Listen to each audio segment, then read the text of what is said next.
Okay, so this is a 2005 GMC half-ton, and if you're having these issues, they're underneath the steering column. As you can see, I took it all apart, but underneath the steering column you can see this wire harness right here.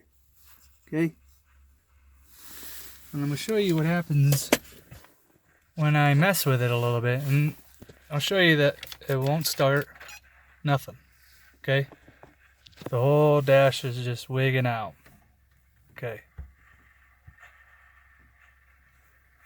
now by messing with this a little bit, trying to find that right spot,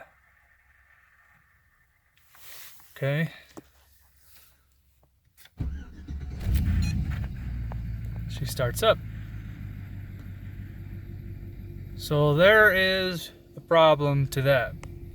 Okay, I gotta reset my pass lock system with the security light on because of it, but a lot of people think sometimes it's this little harness right here on top of the ignition, sometimes that's it, but for this issue it was this module. Turn my flashlight. This module up underneath the steering column right there. So we have obviously a loose connection that we need to figure out and get fixed. But if you're having the same issues, that's what it is. Alright. Thanks for watching. So long.